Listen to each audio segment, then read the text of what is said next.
ನಮಸ್ಕಾರ ಗೆಳೆಯರೇ, ನೀವು ಕಾರ್ ಡ್ರೈವಿಂಗ್ ಮಾಡಬಲ್ಲಿರಾ? ಡ್ರೈವಿಂಗ್ ಮಾಡೋದು ಒಂದು ಕಲೆ, ಅದನ್ನು ಎಂಜಾಯ್ ಮಾಡಬೇಕು. ಯಾವ ಪ್ರಾಬ್ಲಮ್ಸು ಇಲ್ಲದೆ ಡ್ರೈವಿಂಗ್ ಮಾಡಿದ್ರೆ ನೀವು ಸಕ್ಸಸ್ಫುಲ್ ಡ್ರೈವರ್. ಅದೇ ರೀತಿ ನಮ್ಮ ಜೀವನವೆಂಬ ಕಾರ್ಗೆ ನಾವೇ ಡ್ರೈವರ್. ರೋಡ್ಗಳಲ್ಲಿ ಡ್ರೈವಿಂಗ್ ಮಾಡೋದು ಒಂದು ಥ್ರಿಲ್, ಅದನ್ನು ತುಂಬ ಎಂಜಾಯ್ ಮಾಡ್ತೀವಿ. ಅದರ ಜೊತೆಗೆ ಅಪ್ಸ್ ಆ್ಯಂಡ್ ಡೌನ್ಸೂ ಇರುತ್ತೆ. ರಸ್ತೆಯಲ್ಲಿ ಯಾವಾಗ ಏನು ಬೇಕಾದರೂ ಆಗ್ಬೋದು. ಅದೇ ರೀತಿ ನಮ್ಮ ಜೀವನದಲ್ಲೂ ಸಹ ಅಪ್ಸ್ ಆ್ಯಂಡ್ ಡೌನ್ಸ್ ಇರುತ್ತೆ. ಕಷ್ಟ ಸುಖ, ಸೋಲು ಗೆಲುವು, ನೋವು ನಲಿವು, ಸಾವು ನೋವು, ಇವೆಲ್ಲ ಜೀವನದ ಪ್ರಯಾಣದ ಹಾದಿಯಲ್ಲಿ ಬರುತ್ತೆ. ಎದೆಗುಂದದೆ ಡ್ರೈವ್ ಮಾಡಬೇಕು ಅಷ್ಟೇ. ಅದು ಬಿಡಿ, ನನಗೆ ಅರ್ಥ ಈಗ 50 ವರ್ಷ ಆಗೇ ಬಿಟ್ಟು ಎಷ್ಟು ಬೇಗ ಕಾಲ ಹೋಗಿದ್ದೇ ಗೊತ್ತಾಗಲಿಲ್ಲ. ಆ ಭಗವಂತನ ದಯೆ ನಾವೆಲ್ಲ ಬದುಕಿದ್ದೀವಿ. ಎಷ್ಟೋ ಜನ ಜೀವನದ ಅರ್ಧ ಪ್ರಯಾಣವನ್ನು ಮುಗಿಸದೆ ಹೋಗಿಬಿಟ್ಟರು. 50 ವರ್ಷ.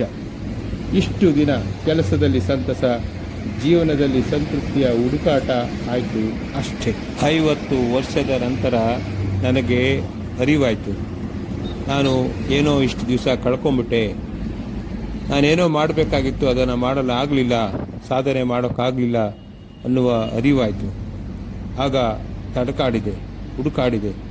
ವಿವಿಧ ರೀತಿಯ ವಿದ್ಯೆ, ಬುದ್ಧಿ, ಕೌಶಲ್ಯಗಳನ್ನು ಕಲಿಯಬೇಕೆಂಬ ಮನಸ್ಸಾಯಿತು. ದೇಶ ವಿದೇಶಗಳಲ್ಲಿ ಹೋಗಿ ತರಬೇತಿ ಪಡೆದುಕೊಂಡು ಬಂದೆ. ಏನೋ ಒಂದು ರೀತಿಯ ಅಪರಿಮಿತ ಶಕ್ತಿ ನನ್ನ ಮನಸ್ಸಿಗೆ ಬಂತು.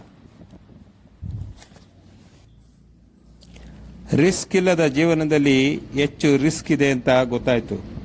ಹೆಚ್ಚು ರಿಸ್ಕ್ಗಳನ್ನು ತೆಗೆದುಕೊಳ್ಳಲು ಸಿದ್ಧನಾದೆ.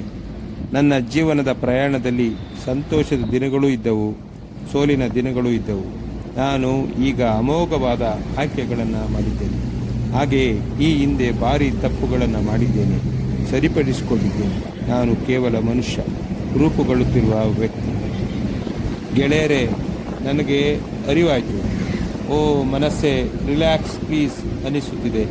ನಿಮಗೂ ಹಾಗೆ ಅನಿಸ್ತಾ ಇದೆಯಾ? ಬನ್ನಿ, ಮತ್ತೆ ನಾವೆಲ್ಲರೂ ಮಕ್ಕಳಾಗೋಣ.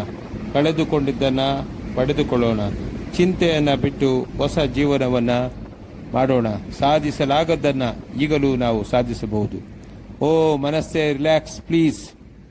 ಈ ಒಂದು ಗ್ರೂಪ್ಗೆ ತಾವೆಲ್ಲರೂ ಜಾಯಿನ್ ಆಗಿ, ಇತರರಿಗೂ ಈ ಜಾಯಿನ್ ಆಗಲು ಈ ಗ್ರೂಪ್ಗೆ ಶೇರ್ ಮಾಡಿ. ಈ ವಿಡಿಯೋ ಬಗ್ಗೆ ದಯವಿಟ್ಟು ಕಮೆಂಟ್ ಮಾಡಿ. ನಮಸ್ಕಾರ. ನಾನು ನಿಮ್ಮ ಡಾಕ್ಟರ್ BS ಗುರು ದಕ್ಷಿಣ್.